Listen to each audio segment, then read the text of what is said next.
जय जय श्री राम। आप सभी का जीवन मंगलमय हो। आज की धर्म परिचर्चा भारत संस्कार मंच YouTube channel, Facebook, Instagram, Twitter के माध्यम से आप सभी महान भावों का वंदन, अभिनंदन एवं स्वागत है। आज की धर्म परिचर्चा में आप सभी महान भाव सम्मिलित होकर के इस वीडियो को, जो भारत की संस्कार, संस्कृति, सनातन धर्म के माध्यम से के लिए, उसके उत्थान के लिए है। ये उत्थान हमारे ऋषियों ने जो दी है, जीवन को उत्थान करने के लिए, अपने जीवन का उत्थान हो, सफल हो जीवन। अगर आप चाहते हैं कि आपका जीवन में उत्थान हो, जीवन का जीवन सरल, सुभग हो, सुंदर हो, तो इन परंपराओं का समर्थन करने हेतु आप इसके सहभागी बने, सहचर, अनुचर बने। सब्सक्राइब, लाइक, शेयर, फॉलो करके आप अपना सहभागिता सुनिश्चित करने की कृपा करें। सबसे पहले प्रश्न ये उठता है कि बच्चा जब पैदा होता है तो उसके सामने ही एक प्रश्न ही होता है, वो रोता है, कहाँ कहाँ कहाँ, यानी मैं कौन हूँ, कहाँ आया हूँ, किस लिए आया हूँ। लेकिन इस प्रश्न का उत्तर उसके पास नहीं होता है, क्योंकि उसके पास जो भी अल्प ज्ञान होता है वो अल्प होता है, वो छोटा होता है बच्चा। उसकी इंद्रियां, उसकी बुद्धि, उसका शरीर अल्प होता है। उसे जो भी बताया जाए कि आपके लिए उसकी पहचान, कि आप क्या हो, वो एक सादे पन्ने की तरह से होता है, कोरे कागज की भांत होता है, जल की भांत होता है। कि जल को चाहे जिस आकृति का बना दिया जाए, जल में चाहे जो रंग डाल दिया जाए उस रंग का हो जाता है, जो स्वाद डाल दिया जाए उस स्वाद का रंग जल हो जाता है। कोरा कागज भी, उस पे जैसा भी लिखा जाए, लिप किया जाए, उसी तरह से वो होता है। उसी तरह से बच्चा होता है। बच्चे को चाहे वो हिंदू का हो, मुस्लिम का हो, सिख का हो, ईसाई का हो, किसी भी जात पात का हो, हिंदू यादव का हो, वर्मा का हो, पिछड़ा का हो, अति पिछड़ा का हो, ब्राह्मण हो, ठाकुर हो, वैश्य हो, उस बच्चे को कहीं इकट्ठा सभी जात, धर्म, भाषा, मजहब के बच्चों को इकट्ठा किया जाए और एक तीसरे व्यक्ति को जो उन्हें ना जानता हो उससे पूछा जाए कि आप बताइए कि ये किस जात पात, भाषा, मजहब, पंथ का बच्चा है, तो कोई बता पाएगा? शायद नहीं बता पाएगा। यथार्थ यही है कि वो सिर्फ एक सुंदर है, अज्ञान है,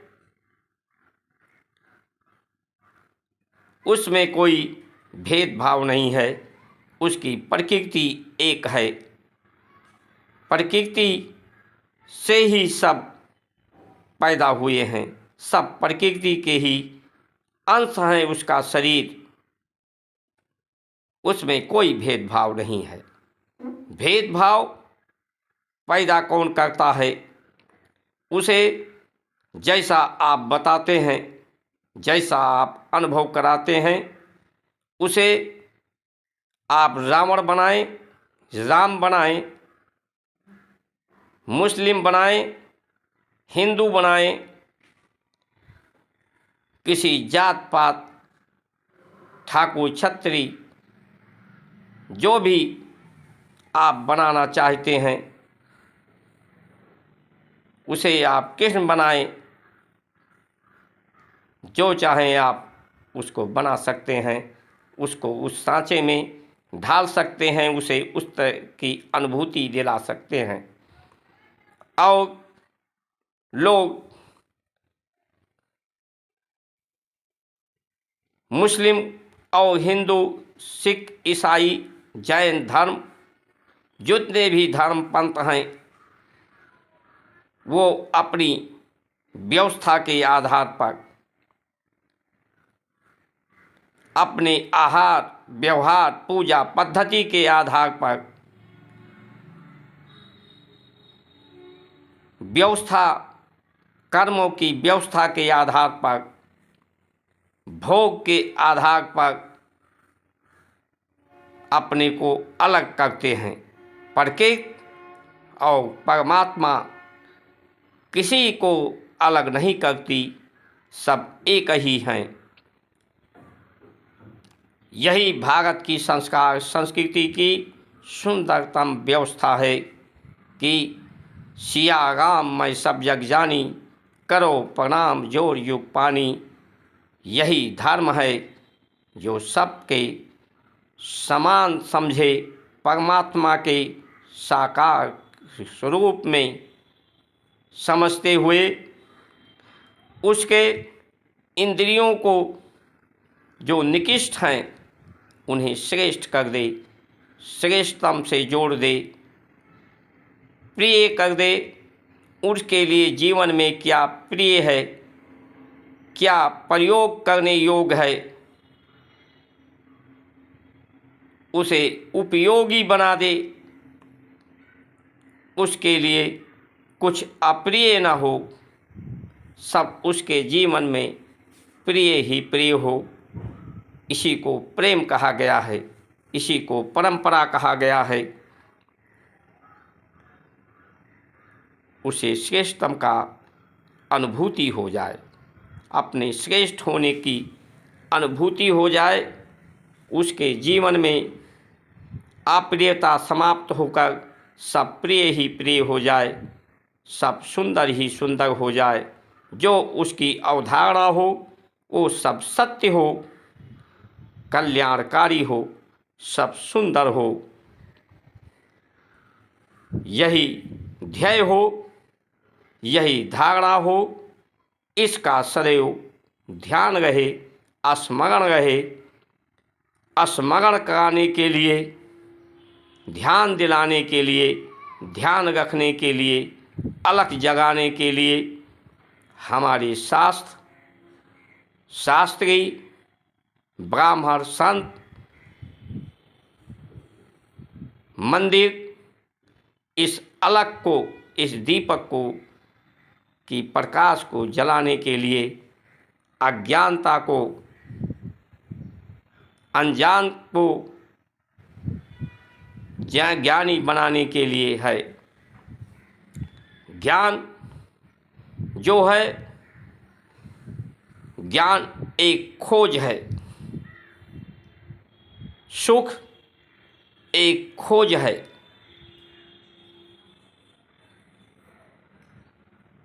इस खोज जब पूर्ण तभी होती है ज्ञान का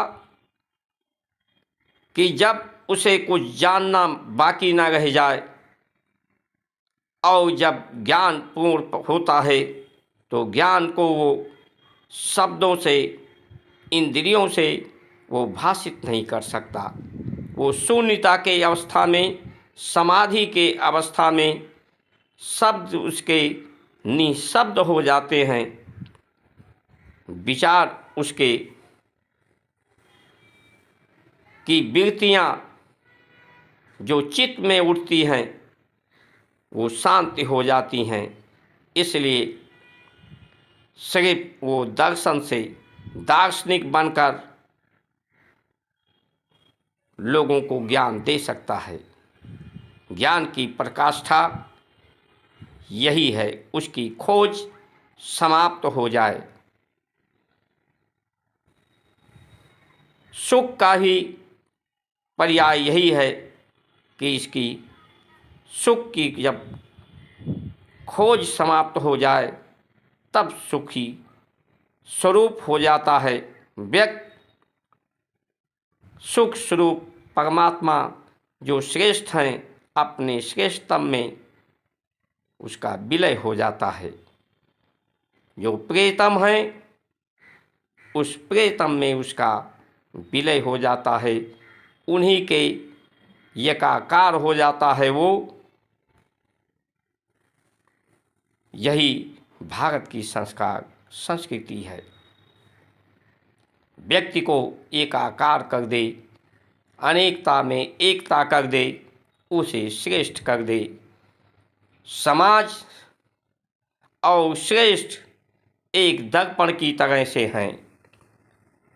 मनुष्य अपनी श्रेष्ठता का, अपनी सुंदर व्यवस्था का को प्रमाणित कराना चाहता है।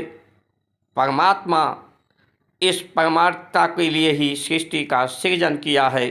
परमात्मा ही अंश के रूप में इस धरती पर अवतरित होता है। अंश जब हो जाते हैं तो वो पैदा होते हैं। इसी परमार्थता को प्रमाणित करने के लिए जो समाज होता है, श्रेष्ठ होते हैं, वो एक दर्पण की भांति हैं। जैसे दर्पण में व्यक्ति जब अपने को तैयार करता है सुंदर, तो दर्पण में देखता है कि मैं सुंदर हूँ कि नहीं हूँ, मेरी सुंदरता में कहीं कोई कमी है, कोई गलती है। उस गलती को सुधारने के लिए वो दर्पण देखता है और उस गलतियों को जो उसकी सुंदरता में बाधा है उसे वो समाप्त करता है, उस विघ्न को समाप्त करता है। उसी तरह से हमारी समाज का कार्य, हमारे श्रेष्ठ का कार्य उसको प्रमाणित करना है, उसकी सुंदरता को देखना है। उसमें जो भी उसके असुंदर होने का कारण है, विघ्न है, बाधा है,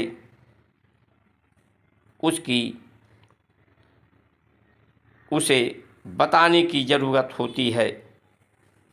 गलतियों को उभारना ही समाज और श्रेष्ठ का कार्य है और उसे गलतियों को सुधार करने के लिए, प्रेरित करने के लिए,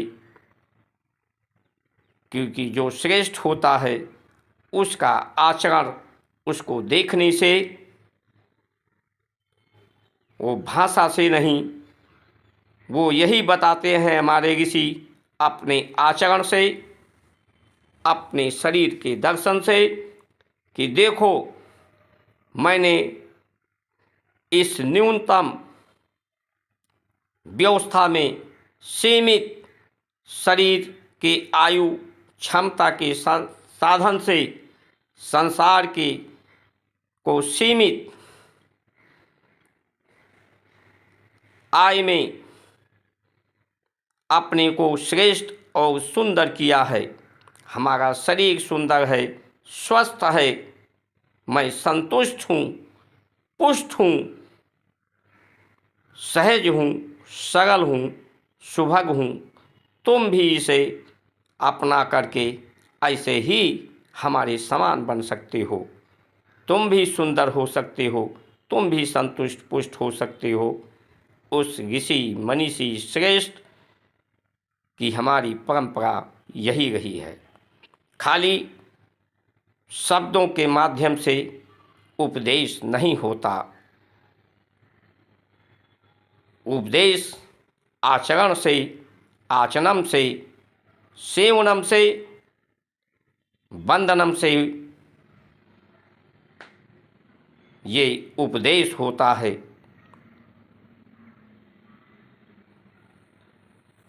भारत जब से सोने की चिड़िया इसको लोग कहने लगे, ये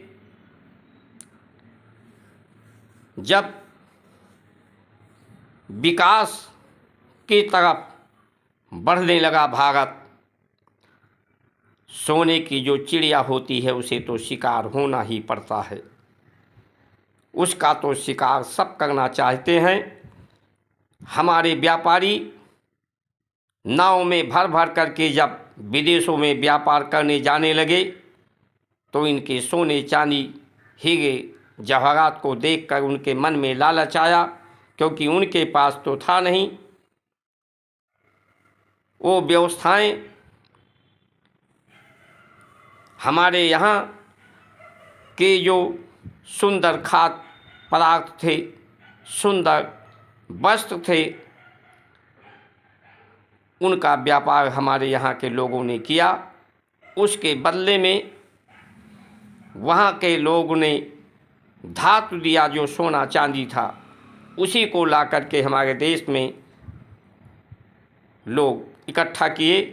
इसीलिए इसको सोने का चिड़िया कहा जाने लगा। हमारे देश में प्राकृतिक संपदा थी, प्राकृतिक संपदाओं का व्यापार यहाँ के लोगों ने किया। लेकिन वो जो विदेशी थे वो लूटने से ही संतुष्ट नहीं हुए, क्योंकि जो लूटते थे कुछ दिन में वो समाप्त हो जाता था पूंजी। इसीलिए वो इसकी सोने की खोज में आए, सुख के खोज में आए। खोजी कुत्ता होता है जो सूंघते सूंघते पहुंच जाता है। वो खोजते खोजते भारत में आए, और भारत में आने पर ऐसा नहीं कि एक दिन पर ही पूरे भारत पर आधिपत्य कर लिया हो, गुलाम बना लिया हो। चाहे जो भी आक्रांता रहे हैं, ये आज समझने की ज़रूरत है। यहाँ पर आए, आकर के उन्होंने देखा कि जिसे हम लूट कर ले जा रहे हैं, कुछ लोग तो आए, मंदिरों में सोना था, हीरे जवाहरात थे, उनको लूटा, लूट कर ले गए। कुछ नारियों के साथ अब अमर्यादित घटनाएं करके लोगों को लहूलुहान करके लूट कर ले गए। लेकिन कुछ लोग इससे संतुष्ट नहीं हुए।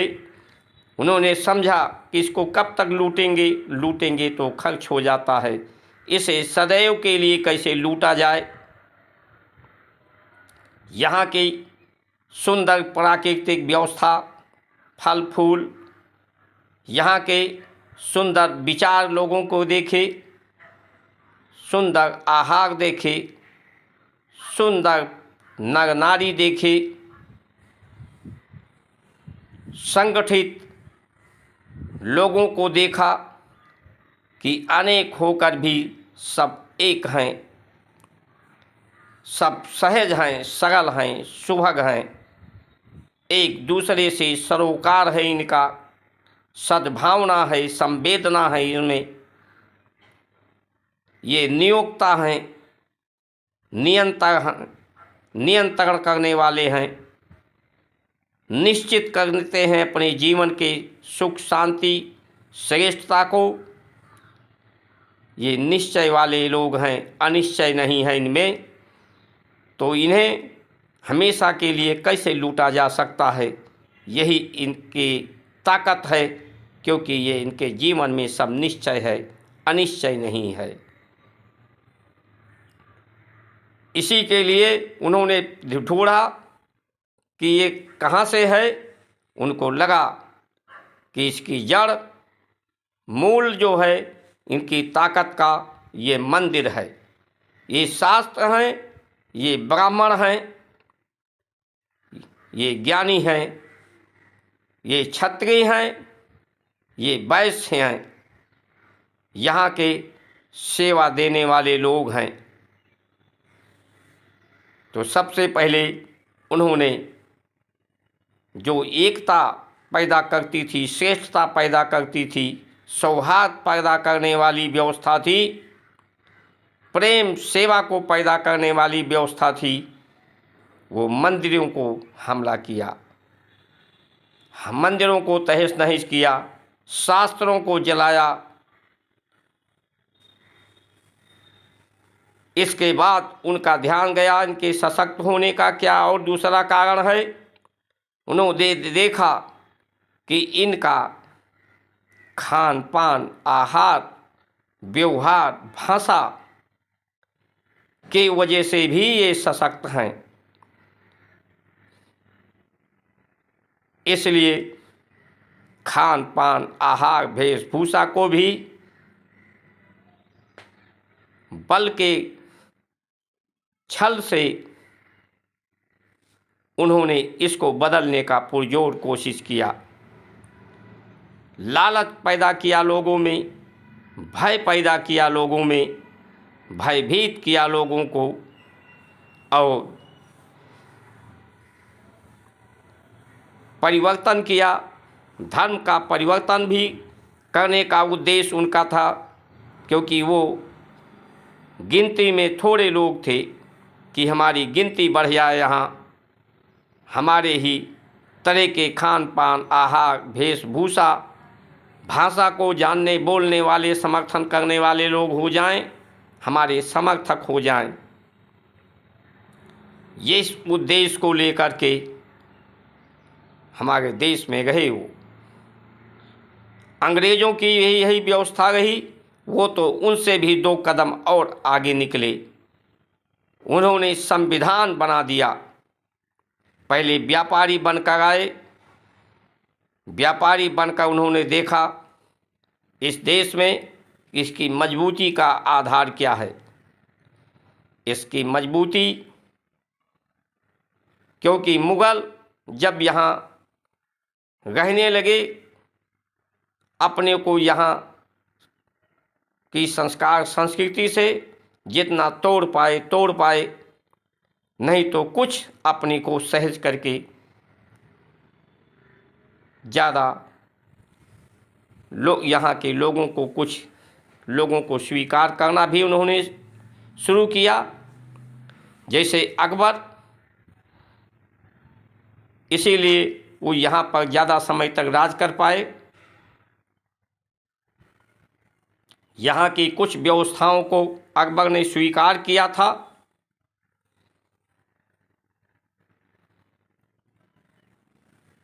हमारी गुरुकुल पद्धति को समाप्त नहीं कर पाए थे, लेकिन अंग्रेज़ों ने गुरुकुल पद्धति को संविधान बना के समाप्त किया, जहाँ से लोगों को ज्ञान मिलता था, जहाँ से पृथ्वी पवित्र होती थी, वायुमंडल पवित्र होता था, ज्ञान के माध्यम से अज्ञानता दूर होती थी, लोग सहज होते थे, सरल होते थे। उस व्यवस्था को उन्होंने समाप्त किया। आज वही व्यवस्था हमारे देश में चल रही है। उन्होंने विकास का नारा दिया, डेवलपमेंट का। डेवलपमेंट यानी भोगवादी व्यवस्थाओं का विस्तार, और भोग के लिए इंद्रियां ही भोग करती हैं। जब ये इन पर नियंत्रण ना रह जाए, ये निकृष्ट हो जाएं, ये श्रेष्ठ ना रह जाएं, ये भ्रमित हो जाएं, इंद्रियों के गुलाम अधीन ये मैं हो जाए, मेरा हो जाए, जब इसके अधीन होता है तो उपभोक्ता बनता है।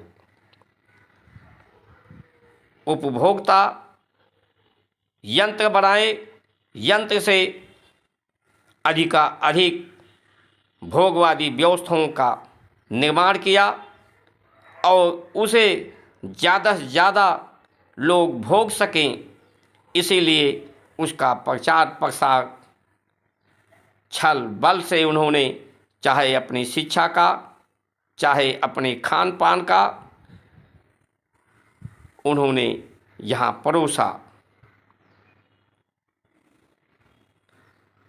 भोगवादी बनाकर जितना व्यक्ति को आवश्यक नहीं है, जो व्यक्ति के लिए हानिकारक है, उसके जीवन के सुंदर बनने के लिए, श्रेष्ठ बनने के लिए, स्वस्थ रहने के लिए, उससे कहीं ज़्यादा, क्योंकि उन्हें ज़्यादा धन चाहिए था, ज़्यादा चीज़ों को लालच देकर परोसा कि ये चीज़ तुम्हारे लिए अच्छा है, ले लो, ये अच्छा है, ले लो, ये तुम्हारे पहनने में अच्छा लगता है, खाने में अच्छा लगता है, इस सुख सुविधा को ले लो, तुम इससे बड़े आदमी बनेगो, तुम्हें 10 लोग नमस्ते करेंगे, सैल्यूट करेंगे, इस व्यवस्था को अपना लो। उपभोक्ता बना दिया। यहाँ से वो चले गए, लेकिन यहाँ की व्यवस्था को समझ गए थे कि यहाँ से जाने के बाद में भी हमारा कोई हानि नहीं होगा, क्योंकि यहाँ का व्यक्ति उपभोक्ता बन चुका है। वो अपनी सत्ता, अपना संविधान हस्ताक्षरित कर गए, सत्ता का हस्तांतरण हुआ, आज़ाद नहीं हुआ देश। ये सबको इस भ्रम से को दूर करना होगा। इस भ्रम को, गोरे अंग्रेज के स्थान पर हमारे देश के अंग्रेजी विचारधारा वाले लोग, अंग्रेजियत व्यवस्था वाले लोग इस पर काबिज हो गए, जो डिवाइड एंड रूल, बांटो और राज करो, भ्रमित करो, उपभोक्ता बनाओ, लोगों को बीमार करो,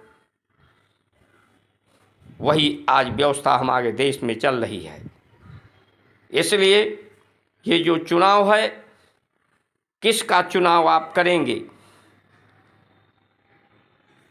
सभी पार्टियों को आपने देख लिया है। आज जनता जनार्दन समझती है, भ्रमित हो गई है। किसी पर इलेक्टोरल बॉन्ड का आरोप, किसी पर कोई ऐसी पार्टी नहीं बच रही जिस पर भ्रष्टाचार का, लूटने घसोटने का, भ्रमित करने का आरोप ना हो।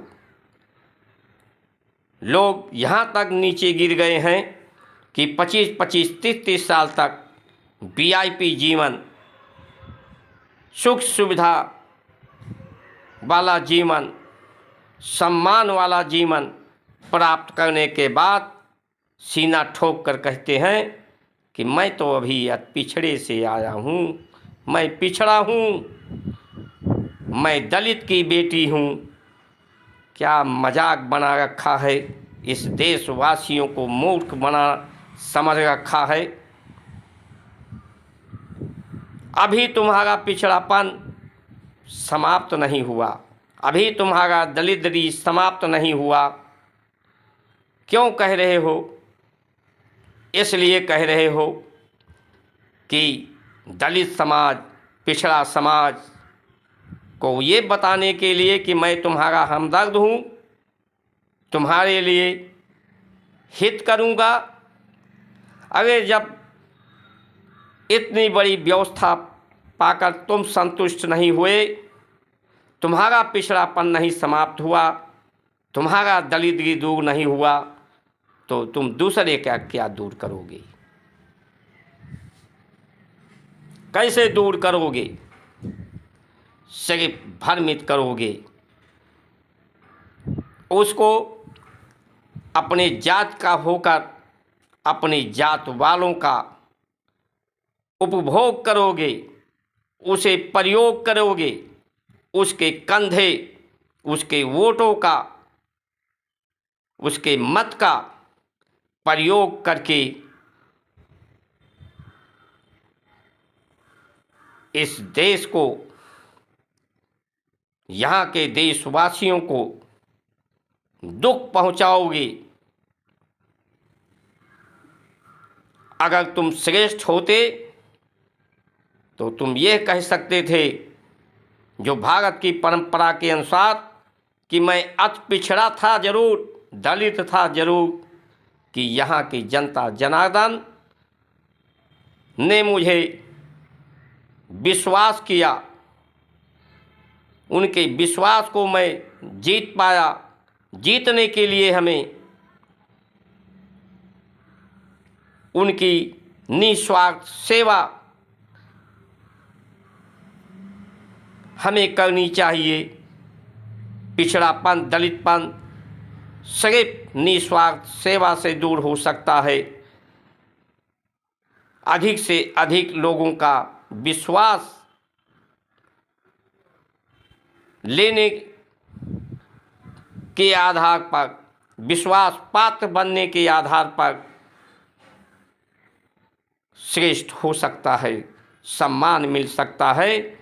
इसलिए जिसको भी श्रेष्ठ होना हो, जिसे भी सम्मान पाना हो, जिसे भी पिछड़ापन दूर करना हो, जिसे भी दरिद्री दूर करना हो, वो निस्वार्थ भाव से सेवा करे, अधिक से अधिक लोगों का विश्वास पात्र बने और उस विश्वास को स्थापित कर पावे, उसके साथ विश्वासघात न करे। विश्वासघात सबसे बड़ा अपराध है।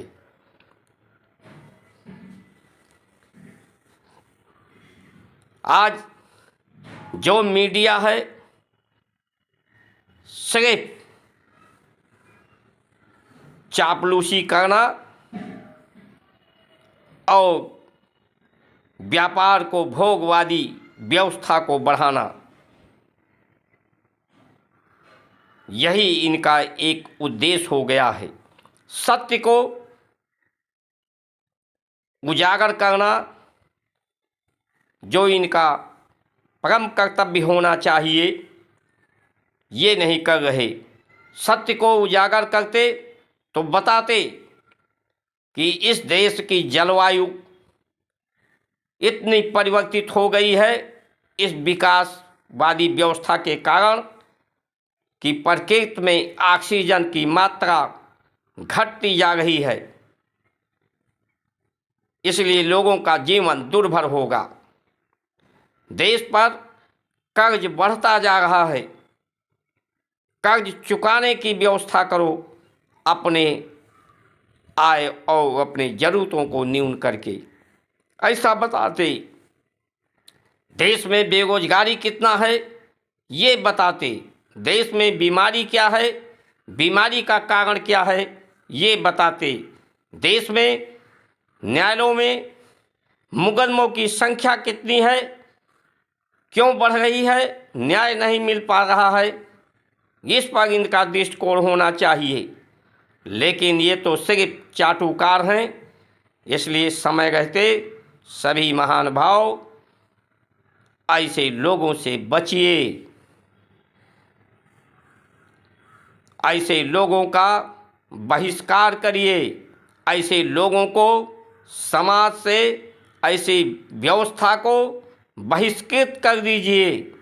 नहीं तो वो समय बहुत सन्निकट है कि आप घुट घुट कर मरोगे।